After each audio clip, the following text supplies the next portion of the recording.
Welcome back to ARC Salt Lake, where we cover authentic, relevant, and community stories. The deadline for a government shutdown is fast approaching, with midnight tonight being the deadline. Yeah, that's 10 o'clock our time, so we're keeping track of that. But Natalie Randall is the Managing Director of Tourism for Utah, and she's joining us now live. And Natalie, a big concern is our national parks. They managed to keep them kind of open during COVID, right? Yeah, I mean, our precedent for what we're experiencing right now is 2018 and 2019 when we had a prior shutdown. And as a state, we were able to support with keeping our parks open at that time. And so that's what we are looking to right now.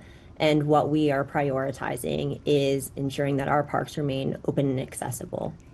So with the parks open, does that mean Utah is going to pay for that? It's a good question. We've had precedent for it historically.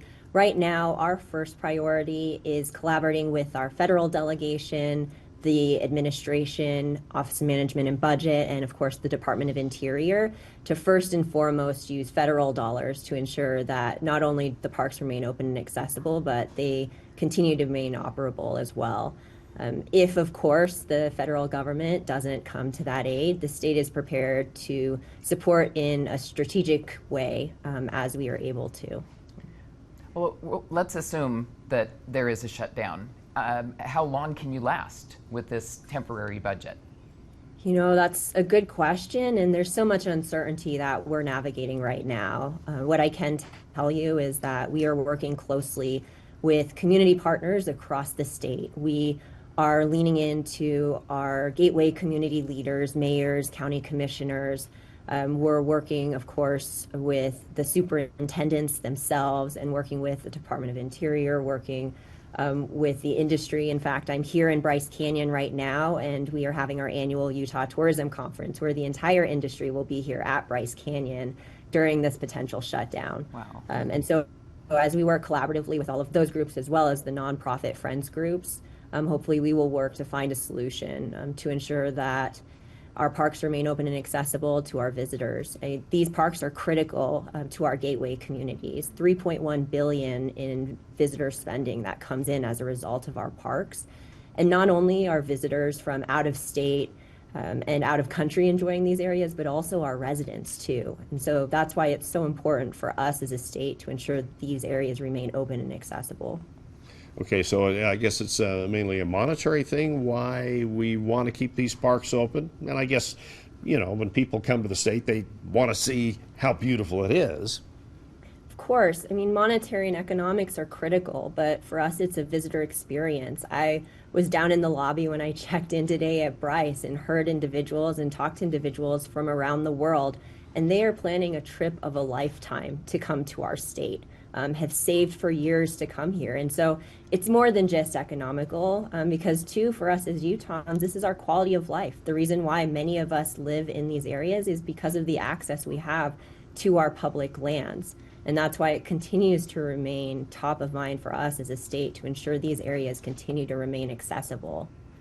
Oh, Natalie, we're looking at video of these beautiful parks that we have, and if people haven't had the chance, you can see why they're saving up, and this is a once-in-a-lifetime thing. They plan for these trips, they pay for the trips in advance, and then they get here, and if they're not able to get the hike or the tour that they wanted to get, it's a disappointment that they share with the people at home. Of course, yeah, an adventure of a lifetime. And I will just note too, you know, what we've navigated historically and where we have slight precedent for this is our state parks will remain open. Our communities have invested as gateway communities to ensure that there's many amenities as well beyond the parks. And so the shopping, the restaurants, the trail investments that have been made throughout our state. And so visitors and residents, of course, should know that should a shutdown occur, there continues to be other amenities too that they can enjoy to ensure that their trip remains an amazing one. For all of the residents and the visitors, our primary form of communication from our office is visitutah.com. So if there's anything that anyone wants to know as far as what they need to be aware of as they plan for their trip, they can visit that site and it will have the most up-to-date information for them in their planning. Including the state parks that will be open, yeah. So you kind of touched on this already, but let's say there is a shutdown. Will there be some limitations, though? The hours the parks are open, maybe the number of manpower around there to help guests You know, there's a potential case for that, of course. We are all navigating just that uncertainty right now, and we are leaning in to get those answers for the public. And as we have them, we will share them. But no, this is an ongoing shift. We have worked with the governor before a shutdown occurred to really lean in to build a contingency plan with the federal government. Unfortunately, that contingency plan expired in 2024. So we are navigating uncertain waters, but again, leaning into ensuring that our parks remain open and accessible to support a strong visitor experience, but of course also preserving that natural environment that's so critical. And then, of course, supporting our local communities, too, and those local economies that rely so heavily on these parks. Okay, trails open, bathrooms open, trash being cleaned up. That'll all happen, right? I mean, a lot of things that we need to navigate and still to be determined as we navigate this uncertainty.